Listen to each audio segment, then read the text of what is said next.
What's going on, guys? It's your boy ft.yvngumar back at it again with a new podcast. And today I'm back with my friends from my other podcast. And today we're gonna discuss true crimes that were committed by some of the most heinous people in crime history.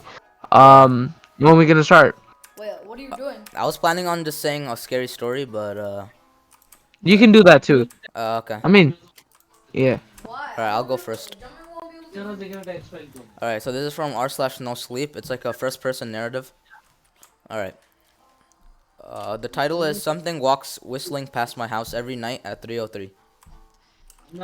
Every night, no matter the weather, something walks down our street, whistling softly. You can only hear it if you're in the living room or the kitchen when they walk by, and it always starts at exactly 3:03. The sound starts faint, somewhere near the beginning of the lane, near the Carson place. We're towards the middle of the street, so the whistling moves past us, before fading away in the direction of the cul-de-sac. When I was younger, my sister and I would sneak into the kitchen some nights to listen. Mom and Dad didn't like that, and we'd catch hell if they found us out there, but they were never too hard on us since we always stuck to the one big rule. Don't try to look at whatever was whistling. My neighborhood is a funny place. I've lived here since I was 6 and I love it. The houses are small but well kept, good sized yards, plenty of places to roam. There are a lot of other kids here my age. I turned 13 back in October. We grew up together and would always play foursquare in the cul-de-sac, or roam around from back porch to back porch in the summer. This was a good place to grow up. I'm old enough to see it, and there's only the two strange things here: the night whistling and the good luck. The whistling never bothered me much. Like I said, I couldn't even hear it from my bedroom, but Mom and Dad don't like talking about it, so I've stopped asking questions. My dad is a strong guy, tall and calm. He has an accent since he moved to the US as a kid. His family, my grandparents, they're from the islands. That's what they call it. The only time he isn't so calm is if the whistler comes up. He talks a little quicker than eyes moves faster, and he tells us not to think about it so much and to always remember the one rule, the big rule. Don't try to look outside when the whistler goes past. Not that we could look even if we wanted. See, there are shutters on the inside of every window. Thick pieces of heavy canvas that pull down the top and latch to the bottom of the window frame. Each latch even has a small lock, about the size of what you'd find on a diary. My dad locks those shutters every night before we all go to bed and keeps the keys in his room. My mom, I don't know what she thinks about the whistling. I've seen her out in the living room before at 3:03 when the sound starts. I could see her if I cracked my door open just an inch to peek. She's not out there often, at least I haven't caught her much. But once or twice a month I think she sits out there on our big red couch just listening. The whistler has the same tune every night. It's cheerful. Remember how I said there are two odd things about where I live? Well, besides our night whistler, everyone in my neighborhood is really lucky. It's hard to explain, and Dad doesn't like us talking about this part much either. But good things just seem to happen to people around here a lot. Usually it's small things, winning a radio contest or getting an unexpected promotion at work. Or finding some arrowheads buried in the yard. You know, the authentic kind. The weather is pretty good and there's no crime, and everybody's gardens bloom extra bright in the fall. A million little blessings I've heard my mom say about living here. But the main reason we stay here, why we moved here in the first place, is my sister Nola. She was born very sick, something with her lungs. We couldn't even bring her home when she was born, only visit her in the hospital. She was so small, I remember small even compared to the other babies. A machine had to breathe for her. We moved into our house here to be closer to the hospital. As soon as we moved here, Nola started getting better. The doctors couldn't figure it out. They chalked it up to whatever they were doing, but we all could tell they were confused. But my parents knew, even I knew. Nola was getting better, was just another of the million little blessings we got for living in our neighborhood. So that's why we stayed, even after we found out that for every small miracle that happens here every day, now and then some bad things happen. But they only happen if you look for the whistler. See, our neighborhood has a welcoming committee. They show up with macaroni casserole in a gift basket and a manila folder whenever someone new moves in. They're very friendly. 4 people showed up when we moved in 7 years ago. The committee made small talk, gave me a Snickers bar, and took turns holding Nola. It was her first week out of the hospital, so they were extra careful. Then the committee asked to speak to my parents in private, so I was sent to my room where I still managed to hear nearly every word. The welcoming committee told my parents about how nice the neighborhood was, really exceptionally, hard to explain kind of nice. And then they told my parents about the even harder to explain whistling that happened every morning at 3:03 and ended at the tick of 3:05. The group, our new neighbors, warned my parents that the whistling was quiet, would never harm or hurt us, as long as we didn't look for what was making the sound. This part they stressed, and I pushed my ear into the door, straining to hear them. Jigsaw, man. People who went looking for the whistler had their luck changed, sometimes tragically. A black cloud would hang over anyone that looked. He's using the jigsaw. Anything that could go wrong would. The manila envelope that the committee brought over contained newspaper clippings, stories about car crashes and ruined lives, public deaths, and freak accidents. Not everyone dies, I heard the head of the committee tell my dad. To a side. But the life goes out of them. Even if they live, there's no light in them ever again. No presence. My mom, I could tell, she wasn't taking it seriously. She kept asking if this was some prank they play on new neighbors. At one point, my mom got angry, accused the committee of trying to scare us out of our new home. Asked them if they were racist on account of my dad being from the islands. My dad calmed her down, told her he could tell our new neighbors were sincere and they were just trying to help us. He explained that he grew up hearing these kinds of stories from his mom, and that he knew there were some strange things that walked among us. Some of those strange things were good and some were bad, but most were just different. After the committee left, Dad went out to the hardware store, bought the canvas blinds, the latches, and the locks, and installed them on every window in the house after dinner. That first night in our new house, I crept out of my room at 3 a.m., only to find my dad awake, sitting on the living room couch, holding my baby sister. My dad held up his finger in a motion, but patted the couch next to him. I sat and we waited. At exactly 3:03, we heard the whistling. It came and it went just like our neighbor said. The whistling returns each night, and we never look, and we enjoy our million little blessings every day. Nola breathes on her own, and she's grown into a strong, clever girl. My dad even joined the welcoming committee. We don't get new neighbors often. Why would anyone want to leave? But when a new family moves in, my dad and the committee bring them macaroni casserole, a gift basket, and the manila folder. I can always tell by the look on my dad's face when he comes back if the family took the committee seriously or if we'd be getting new neighbors again very soon. Not long ago, a family moved in directly next to us. The previous owner, Miss Maddie, passed away at age 105. She lived a good long life. Our new neighbors seemed like they'd fit in just fine. They believed the welcoming committee, took my dad's advice about the locking shutters since they had a young child of their own, and whatever newspaper clippings were in that manila envelope, whatever evidence, my dad never let us see. But I imagine it must have been awfully convincing since our neighbors got along with no issues for the first month. One night when our new neighbors had to leave town, they sent their son Holden to stay with us. He was 12, a year under me in school. I didn't know him well before that night, but soon as his parents dropped him off after dinner, I could tell it was going to be a bad time. Do you know who was always out there whistling every night? Holden asked the moment the adults left the room. The three of us were sitting in the den, some Disney movie playing idly on the television. My sister and I exchanged a glance. We don't talk about that, I said. I think it's that weirdo that lives in the big yellow house on the corner, Holden said. Mr. Tolles, my sister asked. No way, he's really nice. Holden shrugged. Must be a psycho killer then. Nola tensed. We don't talk about it, I repeated. Let's go in my room and play Nintendo. We spent the next few hours playing games, eating popcorn, and then watching movies. A typical sleepover, but I could see Holden was getting antsy. After my parents had wished us good night, locked the blinds, and gone to bed, Holden stood up from his beanbag and walked over to where Nola and I were sitting on my bed. Have you ever even tried looking? He asked. It's nearly time. Like most sleepovers, we'd conveniently ignore any suggestion of a bedtime. I was shocked to see he was right. It was almost 3 a.m. I sighed. We don't. See, I can't even try to look because my dad locks the blinds every night and he hides the key, he continued, ignoring me. So does our dad, said Nola. No, replied Holden. No, he doesn't. You saw him do it? I said, a little sharper than I meant to sound. Holden grinned. Your dad locks the blinds, yeah, but he doesn't hide the key. He keeps it right on his normal keychain. So, I asked, worried I already knew what he would say next, because I had noticed that my dad didn't bother hiding the key anymore after all of these years, because he knew we took it seriously. So after your dad locked up, but before your parents went to bed, I went to the bedroom, and on my way I may have peeked into their room, and I may have seen your dad's keychain on his nightstand, and I maybe went and borrowed the keys to blinds. Nola and I stared, and his grin only grew wider. You're lying, I said. Holden shrugged. You can check if you want. Just open your parents' door and lock, and you'll see his keychain right there on the nightstand. Stay here, I told both of them. Don't move a muscle. I hurried over to my parents' room, but hesitated at the door. If Holden wasn't lying, my dad would be angry. Beyond angry.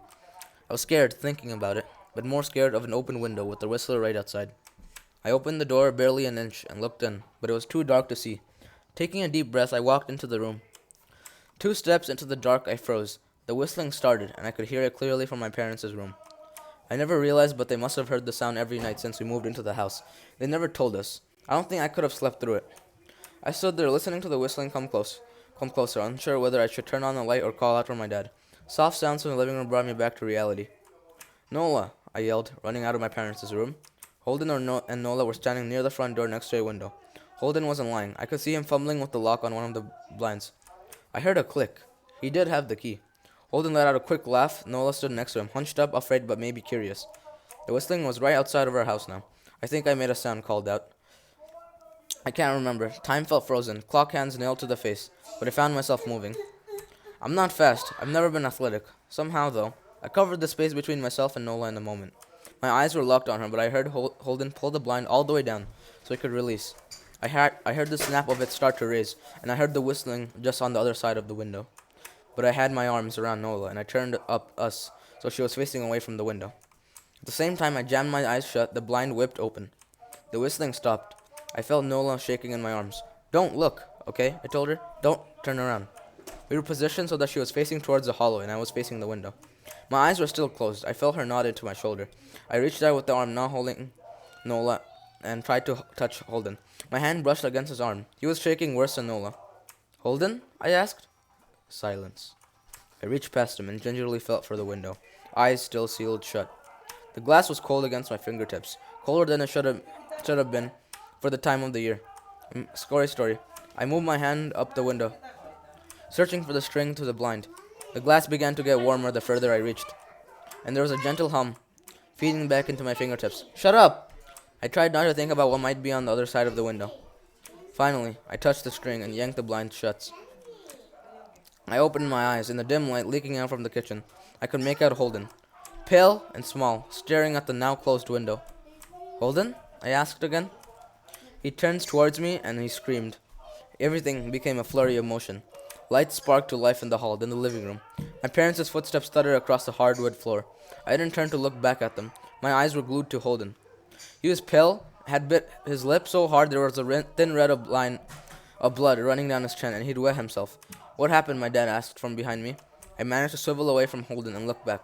He looked. I never seen my dad scared before, but I saw it that night. In that moment, an old, ugly terror stitched on his face. Parents' fear. Just Holden? He mouthed to me. I nodded yes. My dad let out a breath. He looked so relieved. I never nearly expected him to cheer. But then he turned to Holden and my dad's face changed. I wondered if he felt bad for feeling good that Holden was the only one that looked. There was a knock at the door. We all froze. Holden whimpered. Don't answer it, my mom said. She stood at the threshold of the hall. I'd always thought she was skeptic and just humored my dad about the windows and the whistler, but that night, we were all believers. I noticed that both of my parents held baseball bats they must have taken from their bedroom. The knock came again, a little louder this time. Please don't open the window. No, please don't open the door, Holden whispered. My dad walked over to him, hugged him close. We won't, my dad promised, still holding his bat. Nothing is coming in here tonight. Thud, thud, thud. This time the knocking was loud enough to rattle the door. Holden screamed again and Nola clutched her arms around my neck. My mom came over and knelt down next to us, wrapping my sister and me close. Thud, thud, thud. Call the police, my mom whispered to my dad. The knocking instantly stopped. My dad looked over his shoulder at us. Do you think? He was cut off by frantic knocking that trailed off to a polite tap, tap, tap. Police, something said from the other side of the door. The voice from outside sounded exactly like my mom, like a parrot repeating the words back to her. Police, call. The police. Tap, tap, tap. Police. My mom pulled us closer. Police, police, police, police. Please stop, I heard her whisper. I don't think calling them will help, my dad said. How will we know when they're the ones at the door? The knocking came back harder than before. The door shook, then it stopped. After a long moment, I heard the knocking again, but it was coming from our back door. We all turned together towards the back door, but the knocking immediately returned to the front door. Front to back, back to front. Loud, then quiet, then loud again. Suddenly the sound was coming from both doors at once. Big, heavy blows like a sledgehammer. Then something started rapping against all of the windows in the house. Then the walls. It was like we were living inside a drum with a dozen people trying to play at once. Or we were a turtle and something was attempting to claw us out of our shell.